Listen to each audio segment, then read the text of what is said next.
கர்த்தருடைய பரிசுத்த நாமத்திற்கு மகிமை உண்டாவதாக.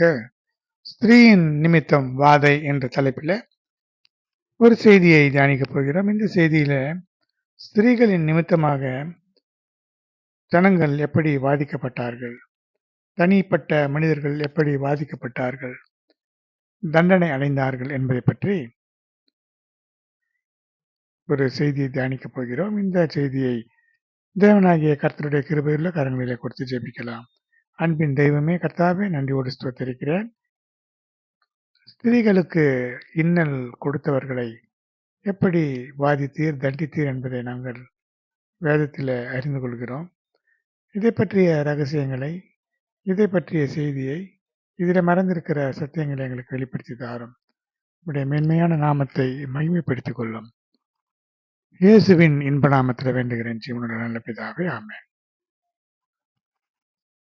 கர்த்தருடைய பரிசுத்த நாமத்திற்கு மகிமை உண்டாவதாக. ஆபிரகாம்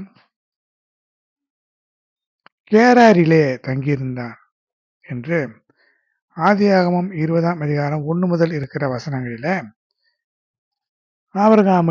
ஆபிரகாமுடைய வாழ்க்கையில் நடந்த ஒரு நிகழ்ச்சியை நாம் பார்க்கலாம். அங்கே ஆபிரகாம் தன் மனைவியாகிய சாராளை தன் சகோதரி என்று சொன்னதினால கேராரின் ராஜாவாகிய அபிமெலேக்கு ஆள் அனுப்பி சாராளை அழைப்பித்தான் என்று ஆதியாகமம் 20ஆம் அதிகாரம் 2ஆம் வசனம் கூறுகிறது. இப்படி இருக்கிற நிலையில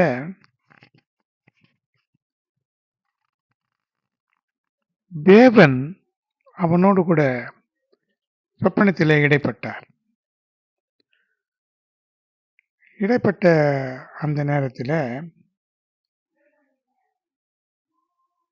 இவள் தன் சகோதரி என்று அவன் என்னோடு சொன்னானே, அவன் தன் சகோதரி என்று இவளும் சொன்னாலே, உத்தம இருதயத்தோடும் சுத்தமான கைகளோடும் இதை செய்தேன் என்று சொன்னான். அப்பொழுது தேவன் சொன்னார், அதை நான் அறிந்திருக்கிறேன். நீ எனக்கு விரோதமாய் பாவம் செய்யாதபடிக்கு உன்னை தடுத்தேன். ஆகையால் நீ அவளை தொட நான் உனக்கு இடம் கொடுக்கவில்லை என்று சொன்னதாக ஆதியாகமம் 20ஆம் அதிகாரம் 6ஆம் வசனம் கூறுகிறது. இந்த அபிமெலேக்கு அவன் யார் என்றால் அவன் ஒரு ராஜா. கேராரின் ராஜா என்று சொன்னால் இவன் இஸ்ரவேல் ராஜா அல்ல, இஸ்ரவேல் ஜனங்களுக்கு ராஜா அல்ல. ஏனென்றால் இஸ்ரவேல் ஜனங்களுக்கு அதற்கு பிறகுதான் ராஜா ஏற்பட்டான். இஸ்ரவேல் ஜனங்களுக்கு ராஜா ஏற்படுவதற்கு முன்னதாக மற்ற ஜாதிகளுக்கு ராஜாக்கள் இருந்தார்கள். அப்படி இந்த அபிமெலேக்கு கேராரிலே ராஜாவாக இருந்தான். இவன் பெலிஸ்தருடைய ராஜாவாக இருந்தான். ஆனால் ஒரு புறஜாதி ராஜாவாகிய அவனிடத்தில் தேவன் சொப்பனத்தில் பேசுகிறார்.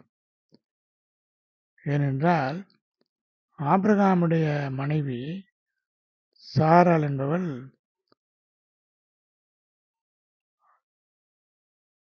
அவள் பரிசுத்த வித்தை தாங்கக்கூடியவள். அவளுக்கு தீங்கு எதுவும் நேரிடக்கூடாது என்பதற்காக. ஆனால் அவன் தேவனை அறியாத இஸ்ரவேல் அல்லாத ராஜாவாக இருந்தாலும் அவன் தேவனுக்கு பயந்து நடந்ததினால தேவன் அவனோடு கூட இடைப்பட்டார். தேவன் சொல்லுகிறார், அதனால தான் நீ அவளை தொடாதபடிக்கு நான் உன்னை தடுத்தேன். அது மட்டுமல்ல, அந்த மனுஷனுடைய மனைவியை அவனிடத்தில் அனுப்பிவிடு. அவன் ஒரு தீர்க்கதரிசி. நீ பிழைக்கும்படி அவன் உனக்காக வேண்டுதல் செய்வான்.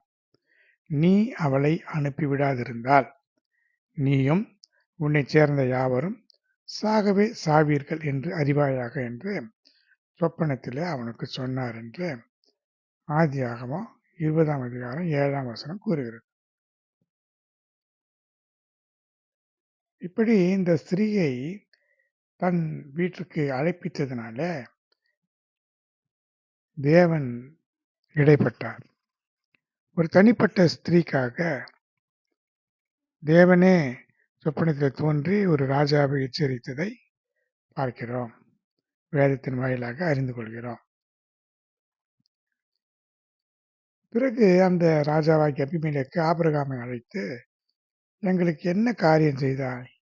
நீ என் மேலும் என் ராஜ்யத்தின் மேலும் கொடிய பாவம் சுமரப் பண்ணுகிறதற்கு உனக்கு நான் என்ன குற்றம் செய்தேன்? செய்யத்தகாத காரியங்களை என்னிடத்தில் செய்தாயே என்று ஆபிரகாமை அபிமெலேக்கு கடிந்து கொண்டான். அப்பொழுது ஆபிரகாம் சொல்கிறான், இவ்விடத்தில் தெய்வ பயம் இல்லை என்றும் என் மனைவி நிமித்தம் என்னை கொன்று போடுவீர்கள் என்று நினைத்தேன் என்று அவன் சொன்னான். அப்பொழுது அவன் மனைவியாகிய சாராளை ஆபிரகாமிடத்துக்கு திரும்பி ஒப்புவித்தான். அதே நேரத்தில் ஆபிரகாமுடைய மனைவியாகிய சாராளின் நிமித்தம் கர்த்தர் அபிமெலேக்கின் வீட்டாருடைய கர்ப்பங்களெல்லாம் அடைத்திருந்தார் என்று ஆதியாகமம் 20:17 கூறுகிறது. இப்படி அபிமெலேக்கு வீட்டாருடைய கர்ப்பங்களெல்லாம் தேவன் அடைத்திருந்தபடியினால் ஆபிரகாம் தேவனை நோக்கி வேண்டிக் கொண்டான். அப்பொழுது தேவன் அபிமெலேக்கையும் அவன் மனைவியையும் அவன் வேலைக்காரிகளையும் குணமாக்கி பிள்ளை பெறும்படி அனுக்கிரகம் பண்ணினார் என்று ஆதியாகமம் 18 பார்க்கிறோம். இப்படி ஒரு தனிப்பட்ட ஸ்திரீக்காக தேவன் இறங்கி கிரியை செய்தது மாத்திரமல்ல, அவளை அழைத்து கொண்டு வீட்டிற்கு வந்ததன் காரணமாக அபிமெலேக்கையும் அவனுடைய மனைவியையும் அவனுடைய வீட்டாரையும் குடும்பத்தாரையும் தேவன் பாதித்தார். அவர்களுக்கு பிள்ளை பெறாதபடிக்கு அவர்களுடைய கர்ப்பத்தை எல்லாம் அடைத்தார் என்று வேதம் கூறுகிறது. நீதிமானாகிய தீர்க்கதரிசியாகிய ஆபிரகாம் தேவனை நோக்கி அவர்களுக்காக வேண்டுதல் செய்த பொழுது அவர்களை எல்லாம் குணமாக்கினார், பிள்ளை பெறும்படி அனுக்கிரகம் பண்ணினார் என்று வேதம் கூறுகிறது. இப்படி ஸ்திரீக்காக இறங்குகிற தேவனாக நம்முடைய தேவன் இருக்கிறார். அடுத்து தேசத்திலே பஞ்சம் கொடிதாக இருந்ததுனால ஆபிரகாம் எகிப்து தேசத்தில் தங்கும்படி அங்கே போகிறான். அப்படி அவன் எகிப்து தேசத்துக்கு சமீபமாக வரும்பொழுது தன்னுடைய மனைவியாகிய சாராளை பார்த்து, நீ பார்வைக்கு அழகுள்ள ஸ்திரீ என்று நான் அறிவேன். எகிப்தியர் உன்னை காணும் பொழுது இவள் அவனுடைய மனைவி என்று சொல்லி என்னை கொன்று போட்டு உன்னை உயிரோடு வைப்பார்கள். ஆகையால் உன் நிமித்தம் எனக்கு நன்மை உண்டாகும்படிக்கு, உன்னாலே என் உயிர் பிழைக்கும்படிக்கு நீ உன்னை என் சகோதரி என்று சொல் என்று சொல்கிறான். அப்படியே ஆபிரகாம் எகிப்தில் வந்தபொழுது எகிப்தியர் இந்த ஸ்திரீயை மிகுந்த அழகுள்ளவள் என்று கண்டார்கள். பார்வோனுடைய பிரபுக்களும் அவளை கண்டு பார்வோனுக்கு முன்பாக அவளை புகழ்ந்தார்கள். அப்பொழுது அந்த ஸ்திரீ பார்வோனுடைய அரண்மனைக்கு கொண்டு போகப்பட்டாள் என்று ஆதியாகமம் 12:1 முதல் 15 வரை இருக்கிற வசனங்களை நாம் வாசிக்கும் பொழுது இந்த செய்தியை நாம் அறிந்து கொள்ள முடிகிறது. இப்படி சாராளை பார்வோனுடைய அரண்மனைக்கு அழைத்து கொண்டு போனதுனால கர்த்தர் பார்வோனையும் அவன் வீட்டாரையும் மகா வாதைகளாலே வாதித்தார் என்று ஆதியாகமம் 12:17 கூறுகிறது. அப்பொழுது பார்வோன் ஆபிரகாமை அழைத்து, நீ எனக்கு ஏன் இப்படி செய்தாய்? இவள் உன் மனைவி என்று நீ அறிவியாமல் போனது என்ன என்று அவனை கடிந்து கொண்டான். பிறகு பார்வோன் அவனை குறித்து தன் மனுஷருக்கு கட்டளை கொடுத்தான். அவர்கள் அவனையும் அவன் மனைவியையும் அவனுக்கு உண்டான எல்லாவற்றையும் அனுப்பிவிட்டார்கள் என்று ஆதியாகமம் 12:2 நாம் வாசிக்கலாம். இப்படி ஆபிரகாமுடைய வாழ்க்கையில அபிமெலேக்கு, பார்வோன் என்ற 2 ராஜாக்களை ஆபிரகாமுடைய மனைவியாகிய சாராளின் நிமித்தமாக தேவன் வாதித்தார் என்று பார்க்கிறோம். இப்படி ஸ்திரீகளின் மேல கரிசனை உள்ளவராகத்தான் நம்முடைய தேவன் இருக்கிறார் என்பதை இந்த நிகழ்ச்சிகளின் மூலமாக நாம் அறிந்து கொள்ள முடிகிறது. கர்த்தருடைய பரிசுத்த நாமத்திற்கு மகிமை உண்டாவதாக. அடுத்து தாவீதின் வாழ்க்கையில் நடந்த நிகழ்ச்சிகளை பார்க்கும் பொழுது, தாவீது ஒரு நாள் சாயங்கால வேளையிலே தன் படுக்கையிலே இருந்து எழுந்து அரண்மனையிலே இருக்கிற உப்பரிகையின் மேலே உலாத்திக் கொண்டிருந்தான். அப்பொழுது அவன் அங்கே ஒரு ஸ்திரீயை மேலே இருந்து கண்டபொழுது, அவள் வெகு சௌந்தரவதியாக இருந்தாள் என்று 2 சாமுவேல் 11ஆம் அதிகாரம் 2 முதல் இருக்கிற வசனங்களிலே பார்க்கலாம். அவள் யார் என்று விசாரிக்க, அவள் ஏத்தியனாகிய உரியாவின் மனைவியாகிய பத்சேபாள் என்று சொல்கிறார். அப்பொழுது தாவீது ஆள் அனுப்பி அவளை வரவழைத்து அவளோடே சயனித்தான் என்று வேதத்திலே நாம் வாசிக்கலாம். இதன் பலனாக அந்த ஸ்திரீ கர்ப்பம் தரித்து தாவீதுக்கு அதை அறிவிக்க ஆளை அனுப்பினார். இப்படி இந்த ஸ்திரீயின் நிமித்தமாக இவளை தனக்கு மனைவியாக ஆக்கிக் கொள்ள வேண்டும் என்பதற்காக இந்த ஸ்திரீயாகிய பத்சேபாளின் கணவனாகிய உரியாவை போர்க்களத்தில் நயவஞ்சகமாக கொன்று போடும்படி தன்னுடைய தளபதிக்கு தாவீது கட்டளையிட்டான். அப்படியே உரியாவை கொன்று போட்டார்கள். அந்த உரியாவின் மனைவியாகிய அந்த பத்சேபாள் தன் கணவனுடைய மரணத்துக்கு பிறகு அந்த துக்க நாட்களை அனுசரித்த பிறகு தாவீது அவளை அழைத்து அனுப்பி தன் வீட்டிலே சேர்த்து கொண்டான். அவள் அவனுக்கு மனைவியாகி அவனுக்கு ஒரு குமாரனை பெற்றாள். தாவீது செய்த இந்த காரியம் கர்த்தரின் பார்வைக்கு பொல்லாததாக இருந்தது என்று 2 சாமுவேல் 11ஆம் அதிகாரம் 27ஆம் வசனத்தில் பார்க்கிறோம். கர்த்தருடைய பார்வைக்கு பொல்லாப்பான இந்த காரியத்தை செய்து அவருடைய வார்த்தையை நீ அசட்டை பண்ணினது என்ன?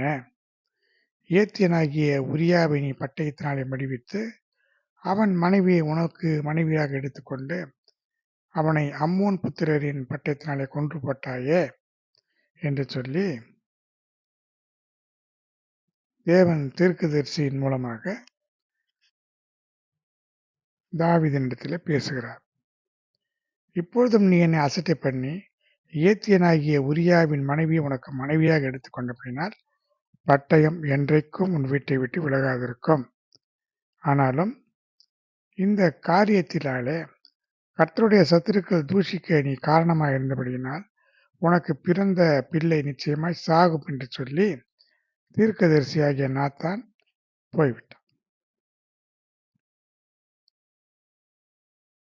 அதற்கு பிறகு கர்த்தர் உரியாவின் மனைவி தாவீதுக்கு பெற்ற ஆண் பிள்ளையை அடித்தார். அது வியாதிப்பட்டு கேவலமாக இருந்தது. ஏன் உரியாவின் மனைவி தாவீதுக்கு பெற்ற அந்த பிள்ளையை தேவன் ஏன் அடிக்க வேண்டும்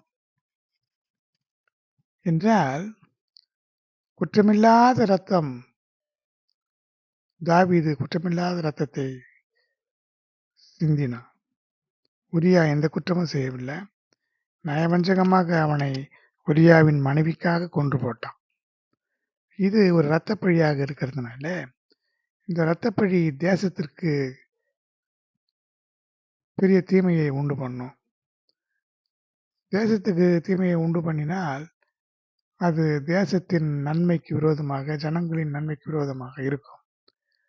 அதனால இந்த இரத்தப்பழியை தீர்க்க வேண்டும் என்பதற்காக மாத்திரமல்ல, அது தேவனுடைய நியாய தீர்ப்புகளில் ஒரு பகுதியாக இருக்கிறது. இது இன்னொருவனுடைய மனைவியாக இருக்கிற அவள் புருஷன் உயிரோடு இருக்கும் பொழுது அவளை இவன் தனக்கு மனைவியாக எடுத்துக்கொண்டது அது ஒரு வேசித்தனம் தான்.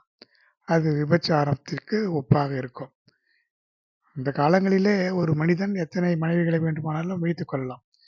ஆனால் அதே மனிதன் வேறு ஒரு மனிதனுடைய மனைவியை அவன் உயிரோடு இருக்கும் பொழுது அவளை இவன் அபகரித்தோ அல்லது அவளிடத்திலே சயனித்தலோ அது விபச்சார பாவம். இந்த விபச்சார பாவத்திற்கு தண்டனை அந்த மனிதனுடைய பிள்ளைகள் மேலும் சாரும். இதை நாம் பின்வருகின்ற வசனங்களிலே நாம் அதை பார்க்கலாம். இப்படி அந்த ஆண் பிள்ளையை அடித்தார், அது செத்து போயிற்று. ஆனால் அதே நேரத்தில் அதற்கு பின்பு அதே பத்சேபாளுக்கு தாவீதின் மூலமாக சாலமோன் பிறக்கும் பொழுது தேவன் அந்த பிள்ளையை அங்கீகரித்தார். என்றால் உரியா செத்து போனா, அதற்கு பிறகு அவள் சுதந்திரவாளியாக இருக்கிறதுனால சாலமோன் என்ற அந்த பிள்ளையை தேவன் அவனை நேசித்தார். அவர் பிள்ளையோடு கூட தேவன் இருந்தார் என்று நாம் பார்க்கிறோம். வேதத்தில் நாம் வாசிக்க முடிகிறது. இப்படி அந்த பிள்ளையை அடித்ததுனாலே அது செத்து போயிற்று. இப்படி இதற்கு ஏன் அந்த பிள்ளையை அடித்தார் என்பதற்கு ஒரு விளக்கம் வெளிப்படுத்தின விசேஷம் 2ஆம் அதிகாரம் 20ஆம் வசனத்திலிருந்து பார்க்கிறோம். அது என்னவென்றால், சபைகளுக்கு ஆவியானவர் சொல்லுகிற காரியத்தில், ஆகிலும் உன் பேரில் எனக்கு குறை உண்டு. என்னவெனில், தன்னை தீர்க்கதரிசி என்று சொல்லுகிற யேசபேல் என்னும் ஸ்திரீயானவள் என்னுடைய ஊழியக்காரர் வேசித்தனம் பண்ணவும், விக்கிரகங்களுக்கு படைத்தவைகளை புசிக்கவும் அவர்களுக்கு போதித்து அவர்களை வஞ்சிக்கும்படி நீ அவளுக்கு இடம் கொடுக்கிறாய் என்று வெளிப்படுத்தின விசேஷம் 2ஆம் அதிகாரம் 20ஆம் வசனம் கூறுகிறது. இந்த சபையிலே யேசபேல் என்கின்ற தீர்க்கதரிசி ஊழியக்காரர் வேசித்தனம் பண்ணவும், விக்கிரகங்களுக்கு படைத்தவைகளை புசிக்கவும், வேசித்தனமும் விக்கிரக ஆராதனை செய்வது தவறல்ல என்ற ஒரு துர்போதனையை அந்த தீர்க்கதரிசியானவள் ஊழியக்காரருக்குள்ளே கூறுகிறதுனால அது ஒரு பெரிய பாவமாக சபைக்கு இருக்கிறது. எனவே அவள் மனம் திரும்பும்படியாய் அவளுக்கு தவணை கொடுத்தேன். தன் வேசி மார்க்கத்தை விட்டு மனம் திரும்ப அவளுக்கு விருப்பமில்லை என்று சொல்லப்பட்டிருக்கிறது. இதற்கு தண்டனை என்ன தெரியுமா? இதோ நான் அவளை கட்டில் கிடையாக்கி அவளுடனே உபசாரம் செய்தவர்கள் தங்களுடைய கிரியைகளை விட்டு மனம் திரும்பாவிட்டால் அவர்களையும் மிகுந்த உபத்திரவத்தில் தள்ளி அவளுடைய பிள்ளைகளையும் கொல்லவே கொள்ளுவேன். அப்பொழுது நானே உள்ளிந்திரியங்களையும் இருதயங்களையும் ஆராய்கிறவர் என்று எல்லா சபைகளும் அறிந்து கொள்ளும். அன்றியும் உங்களில் ஒவ்வொருவனும் தங்கள் கிரியைகளின்படியே ஒவ்வொருவனுக்கும் பலனளிப்பேன் என்று வெளிப்படுத்தின விசேஷம் 2ஆம் அதிகாரம் 23ஆம் வசனம் கூறுகிறது. அப்படியானால் அவருடைய பிள்ளைகளை கொல்லவே கொள்ளுவேன் என்று சொல்லப்பட்ட இந்த வசனம் எதை உறுதிப்படுத்துகிறது? வேசித்தனம் விபச்சாரம் செய்யும் பொழுது அந்த குறிப்பிட்ட மனிதனை மாத்திரமல்ல, அந்த மனிதனுடைய சந்ததியிலும் தேவன் நியாய தீர்ப்பை நடத்துகிறார். இது வெளிப்படுத்தின விசேஷத்தில் சொல்லப்பட்டிருக்கிறது. இந்த யேசபேல் என்ற இந்த யேசபேலின் ஆவி இப்பொழுதும் நிறைய பேரிடத்துல சபைகளிலும் சரி, தனிப்பட்ட மனிதர்களுடைய வாழ்க்கையிலும் கிரியை செய்கிறது. இப்படி இந்த யேசபேலின் ஆவியினாலே வேசித்தனம் விபச்சாரம் பண்ணுகிறவர்கள், அவர்கள் மாத்திரமல்ல அவருடைய பிள்ளைகளும் தண்டிக்கும்படியாக ஒரு நிபந்தனை அல்லது ஒரு தண்டனை, ஒரு நியாய தீர்ப்பு இருக்கிறது. இதிலிருந்து தப்பித்துக் கொள்ள என்ன செய்ய வேண்டும்? தவறு செய்து விட்டான், அவன் மனம் திரும்பி தேவனிடத்திலே மன்னிப்பு கேட்டு தன் வழிகளை விட்டு திருந்தினால் அந்த நியாய தீர்ப்பு அவனுக்கு இருக்காது. ஏனென்றால் இந்த வசனம் கூறுகிறது பாருங்க, நான் மனம் திரும்பும்படி அவளுக்கு தவணை கொடுத்தேன், அவளுக்கு மனம் திரும்ப விருப்பமில்லை, அதனாலே அவளை கட்டில் கடியாக்குவேன். அவளோடு கூட உபசாரம் செய்தவர்கள் தங்கள் கிரியைகளை விட்டு மனம் திரும்பாவிட்டால் அவர்களையும் மிகுந்த உபத்திரவத்தில் தள்ளுவேன். அந்த யேசபேல் என்ற தீர்க்கதரிசியினுடைய பிள்ளைகளையும் கொல்லவே கொள்ளுவேன். இதுதான் தாவீதினுடைய பிள்ளை மரணம் அடைவதற்கு அல்லது தேவன் அந்த பிள்ளையை அடித்து கொள்வதற்கு அதுதான் காரணமாக இருந்தது. அது மட்டுமல்ல,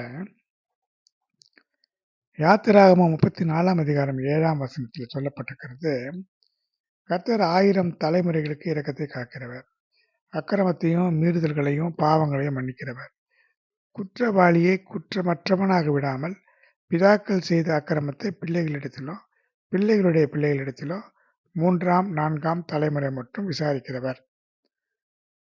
அதனால இந்த வேசித்தனத்தின் பாவத்தை பிதாக்கள் செய்த அக்கிரமத்தை பிள்ளைகளிடத்திலும் 3ஆம் 4ஆம் தலைமுறை மட்டும் விசாரிக்கிறவர். அடுத்ததாக இன்னும் ஒரு காரியம், வேசித்தனம் மாத்திரமல்ல, விக்கிரக ஆராதனை செய்கிறவர்களையும் தேவன் தண்டிக்கிறார். எப்படி என்றால், நீ அவைகளை நமஸ்கரிக்கவும் சேவிக்கவும் வேண்டாம், உன் தேவனாகிய கர்த்தராய் இருக்கிற நான் எரிச்சலுள்ள தேவனாய் இருந்து என்னை பகைக்கிறவர்களை குறித்து பிதாக்களுடைய அக்கிரமத்தை பிள்ளைகளிடத்தில் 3ஆம் 4ஆம் தலைமுறை மட்டும் விசாரிக்கிறவராய் இருக்கிறேன் என்று யாத்திராகமம் 20ஆம் அதிகாரம் 5ஆம் வசனம் கூறுகிறது. கர்த்தருடைய பரிசுத்த நாமத்திற்கு மகிமை உண்டாவதாக. உரியாவின் மனைவி காரியத்தினால தேவன் தாவீதை எப்படி தண்டித்தார் என்றால், இந்த உரியாவின் சங்கதி ஒன்றை தவிர தாவீது வேறு எதிலும் தேவனுக்கு விரோதமான பாவத்தை செய்யவில்லை என்று வேதம் கூறுகிறது. இந்த உரியாவின் சங்கதியில தேவன் எப்படி நியாய தீர்ப்பை கொடுத்தார் என்று சொன்னால், இதோ நான் உன் வீட்டிலே பொல்லாப்பை உன்மேல் எழும்பு பண்ணி உன் கண்கள் பார்க்க உன் ஸ்திரீகளை எடுத்து உனக்கு அடுத்தவனுக்கு கொடுப்பேன், அவன் இந்த சூரியனுடைய வெளிச்சத்திலே உன் ஸ்திரீகளோடு சயனிப்பான் என்று 2 சாமுவேல் 12ஆம் அதிகாரம் 11ஆம் வசனத்தில் சொல்லப்பட்டிருக்கிறது. இப்படி தேவன் இந்த நியாய தீர்ப்பை கொடுக்கிறார். ஏனென்றால் ஒரு இரத்தப்பழி அவனுடைய வீட்டில் இருக்கிறது. ஒரு மனிதனை அவனுடைய மனைவிக்காக அநியாயமாக கொன்று போட்டான். அதனாலே என்ன சொன்னார், உன் வீட்டிலே பொல்லாப்பை உன்மேல் எழும்ப பண்ணுவேன், உன் கண்கள் பார்க்க உன் ஸ்திரீகளை எடுத்து உனக்கு அடுத்தவனுக்கு கொடுப்பேன், அவன் இந்த சூரியனுடைய வெளிச்சத்திலே உன் ஸ்திரீகளோடு சயனிப்பான் என்று சொன்னார். இந்த காரியம் அப்படியே நடந்தது. 2 சாமுவேல் 16ஆம் அதிகாரம் 22ஆம் வசனத்திலே,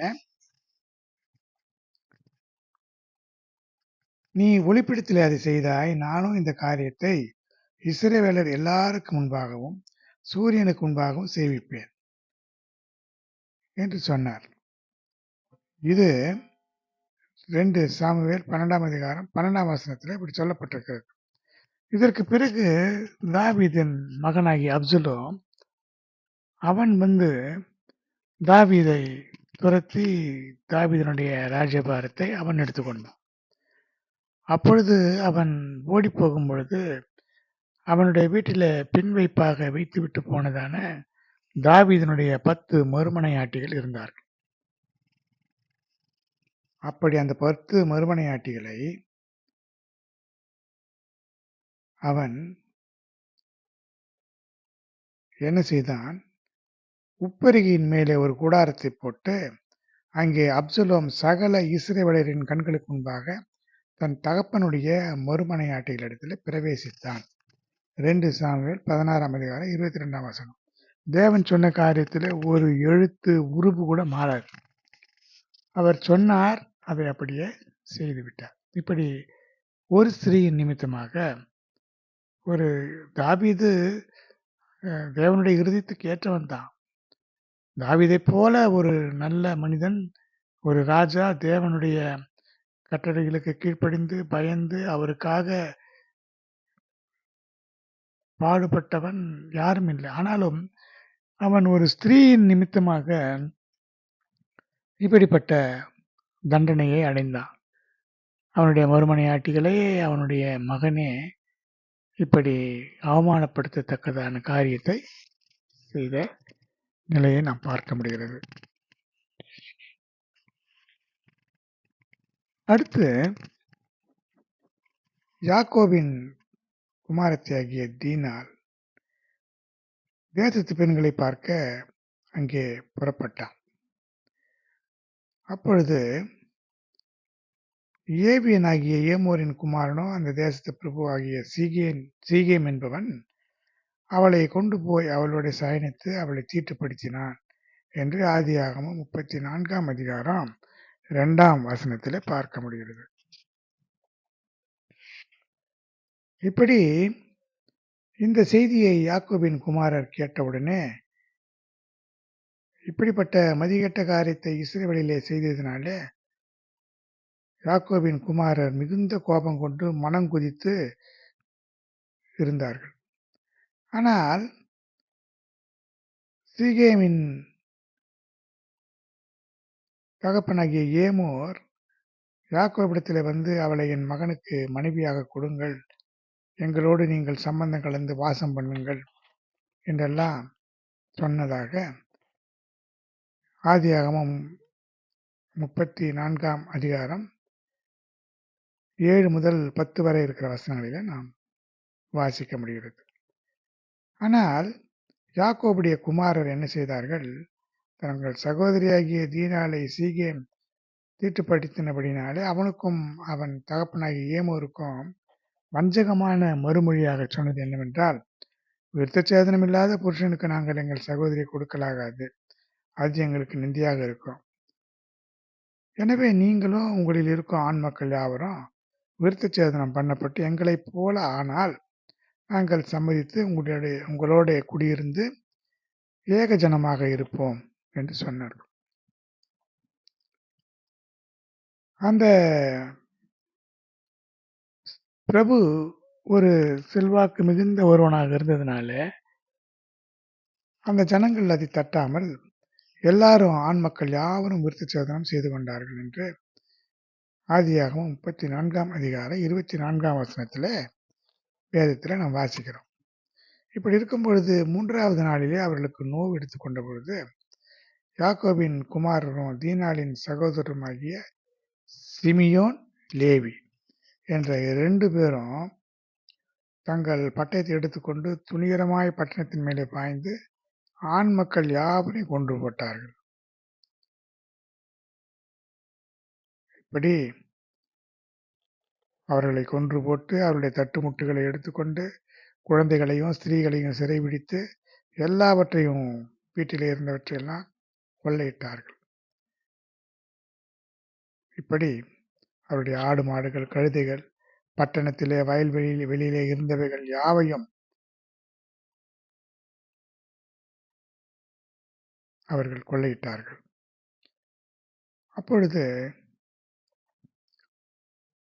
இப்படி ஒரு பெண்ணுக்காக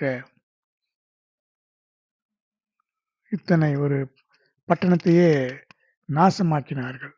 அதற்கு அந்த சிமியோனும் லேவியும் என்ன சொல்கிறார்கள்? எங்கள் சகோதரியை ஒரு வேசியை போல அவர்கள் நடத்தலாமா என்று சொன்னார்கள். அவர்கள் செய்தது அந்த பெண்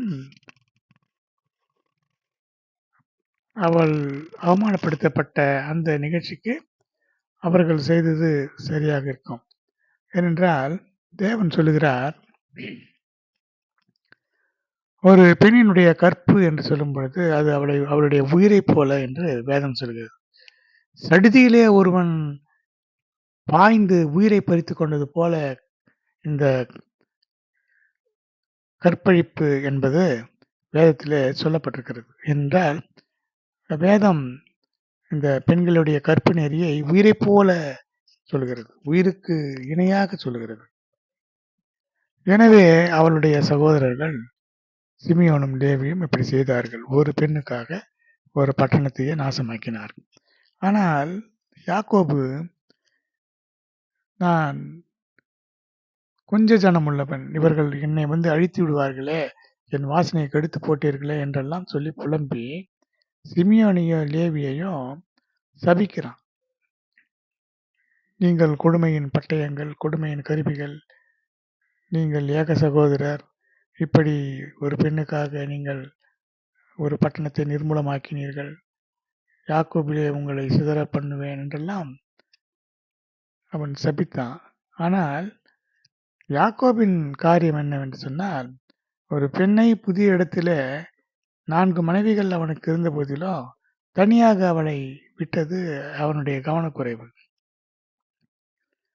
ஆனால் தன்னுடைய ஆண் மக்களை அவன் சபித்தான். ஆனால் மோசே இஸ்ரவேல் ஜனங்களை ஆசீர்வதிக்கும் பொழுது சிமியோனையும் லேவியையும் யாக்கோபு சபித்த அந்த சாபத்தை நீக்கி அவர்களை ஆசீர்வதித்தான். ஏனென்றால் இந்த 2 கோத்திரமும் இஸ்ரவேலிலே சபிக்கப்பட்டால் ஆசீர்வாத குறைவு ஏற்படும். அதுவும் லேவி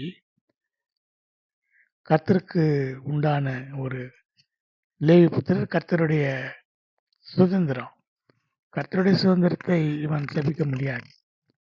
இப்படி ஒரு பெண்ணுக்காக நடந்ததை வேதத்திலே நாம் அறிந்து கொள்ள முடிகிறது. அடுத்ததாக ஒரு செய்தியை நாம் பார்க்கலாம். இஸ்ரவேலிலே ராஜா இல்லாத அந்த நாட்களிலே எப்ராயிம் மலைகள் அருகே பரதேசியை தங்கின ஒரு லேவியன் இருந்தான். அவன் யூதாவிலே இருக்கிற பெத்லகேம் ஊராளாகிய ஒரு ஸ்திரீயை தனக்கு மறுமனையாட்டியாக கொண்டிருந்தான் என்று நியாயாதிபதிகள் 19ஆம் அதிகாரம் 1 முதல் இருக்கிற வசனங்களிலே நாம் வாசிக்க முடிகிறது. ஆனால் அவள் என்ன செய்தால், தன்னுடைய கணவனுக்கு துரோகம் பண்ணி விபசாரம் பண்ணி அவனை விட்டு யூதா தேசத்து பெத்லகேம் ஊரில் இருக்கிற தன் தகப்பனுடைய வீட்டுக்கு போய் அங்கே ஒரு 4 மாதங்கள் இருந்தாள். 4 மாதங்கள் கழித்து அவள் தன்னுடைய தகப்பன் வீட்டில் இருக்கிறாளே என்று சொல்லி அவளுடைய புருஷன் அவளை வந்து பார்த்தான். பார்த்ததும் அவளை அழைத்து கொண்டு போவதற்காக வந்தான். அந்த பெண்ணினுடைய தகப்பன் அவர்களை ஏற்றுக்கொண்டு அவர்களுக்கு விருந்து செய்தான். அடுத்த பிறகு அன்றைக்கு மாலையில 2-3 நாட்கள் இருந்த பிறகு அடுத்த நாளிலே புறப்பட தயாராகும் பொழுது மாலை வேளையிலே புறப்படுகிறார்கள். புறப்படும் பொழுது எருசலேம் ஆகிய எபூசுக்கு நேராக இந்த பென்யமீனனும் அவனுடைய மறுமனையாட்டியும் இவருடைய வேலைக்காரனும் வருகிறார்கள். அப்படி வரும்பொழுது இங்கே நாம் தங்கலாம் என்று சொல்லும் பொழுது அந்த காலங்களிலே எருசலேமிலே எபூசியர்கள் தான் இருந்தார்கள். இஸ்ரவேலர்கள் அப்பொழுது அங்கே இல்லை. அதனால என்ன நடக்கிறது,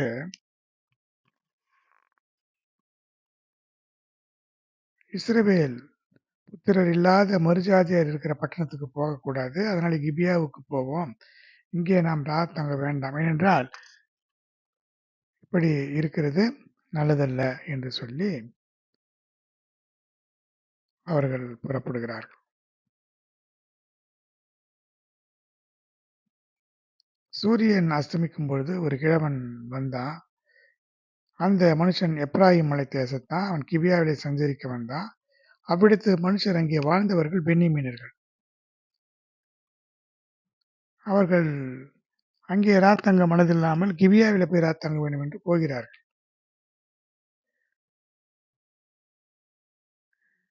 இஸ்ரவேல் ஜனங்கள் கொஞ்ச காலத்திற்கு பிறகுதான் அங்கே தாவீதின் ஆட்சி காலத்துல தான் அவன் எபூசியரை எல்லாம் துரத்தி விட்டு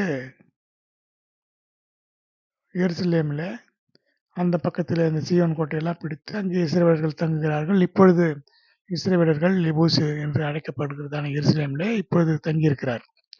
அந்த காலத்தில் இல்லாதனாலே அவன் தங்கவில்லை. அதுதான் செய்தி.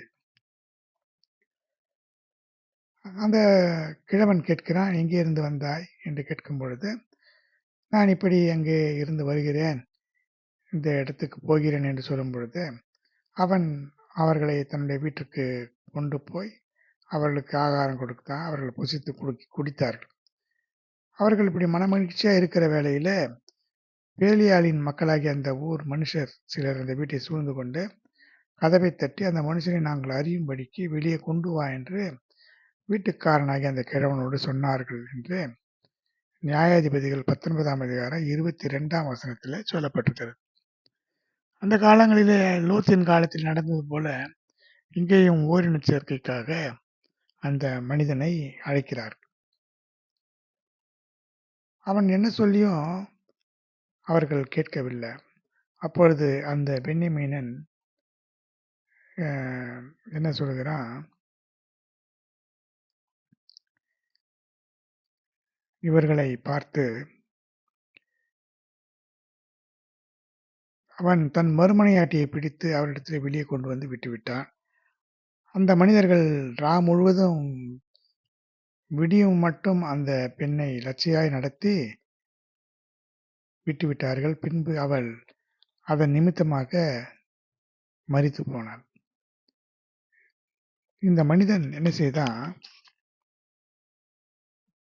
மன்னிக்கவும், பென்னிமீன் அல்ல, லேவியன். பென்னிமீன் நாட்டிலே பென்னிமீனர் வாழ்கின்ற பகுதியிலே அவன் வந்தான். இந்த லேவியன் என்ன செய்தான், இஸ்ரவேலின் எல்லைகளுக்கெல்லாம் அவன் தன்னுடைய மனைவியை 12 துண்டுகளாக வெட்டி எல்லாருக்கும் அனுப்பினான். இப்படிப்பட்ட காரியம் எனக்கு விரோதமாக நடந்திருக்கிறது என்று சொல்லி அனுப்பின பொழுது, அப்பொழுது கிபியாவுக்கு என்ன செய்யலாம் என்று சொல்லி சீட்டு போட்டு அதற்கு விரோதமாக கூடினார்கள். அந்த மனிதர்களை இஸ்ரவேல் புத்திரர் பார்த்து கேட்டார்கள், அந்த பேலியாளின் மக்களை எங்களிடத்தில் ஒப்புவித்து விடுங்க, அவர்களை நாங்கள் கொன்று போடுகிறோம் என்று சொன்னால், அந்த மனிதர்கள் அவர்களை விட மனதில்லாமல் இஸ்ரவேல் புத்திரரோடு யுத்தம் பண்ண புறப்படும்படிக்கு பட்டணங்களிலிருந்து கிபியாவுக்கு வந்து கூடினார்கள் என்று நியாயாதிபதிகள் 20ஆம் அதிகாரம் 14ஆம் வசனத்தில் பார்க்க முடிகிறது. இப்படி பென்னிமீன் புத்திரருக்கும் இங்கே இஸ்ரவேல் புத்திரருக்கும் ஒரு பெரிய யுத்தம் ஒரே ஒரு பெண்ணின் நிமித்தமாக உண்டாகிறது. இஸ்ரவேலிலே 20,000 பேர் அன்றைய தினம் விழுந்தார்கள் என்று நியாயாதிபதிகள் 20ஆம் அதிகாரம் 21ஆம் வசனம் கூறுகிறது. அப்படியே இஸ்ரவேல் புத்திரரிலே பட்டயம் உருவுகிற 18,000 பேரை தரையிலே விழும்படி சங்கரித்தார்கள் என்று நியாயாதிபதிகள் 20ஆம் அதிகாரம் 25ஆம் வசனத்தில் பார்க்கலாம். அப்பொழுதுதான் யுத்தம் பண்ண புறப்படலாமா புறப்படலாகாதா என்று தேவனிடத்திலே விசாரித்த பொழுது கர்த்தர் சொன்னார், போங்கள், நாளைக்கு அவர்களை உங்கள் கையில் ஒப்புக் கொடுப்பேன் என்று சொன்னதாக நியாயாதிபதிகள் 20ஆம் அதிகாரம் 28ஆம் வசனம் கூறுகிறது. இப்படி கர்த்தர் இஸ்ரவேலுக்கு முன்பாக பென்னிமீனை முறியடித்தார். இவ்வளவு நேரம் பார்த்தா இவர்கள்தான் ஒருவருக்கு ஒருவர் சண்டை போட்டுக் கொண்டிருந்தார்கள். ஆனால் இப்பொழுது கர்த்தரே அந்த பெண்ணின் நிமித்தமாக அவளுக்கு நியாயத்தை செய்ய வேண்டும் என்பதற்காக கர்த்தர் இஸ்ரவேலுக்கு முன்பாக பென்னிமீனை முறியடித்தார். அந்நாளிலே 25,000 பேர் 25,100 பேரை சங்கரித்தார்கள் என்று நியாயாதிபதிகள் 20ஆம் அதிகாரம் 15ஆம் வசனம் கூறுகிறது. அதே போல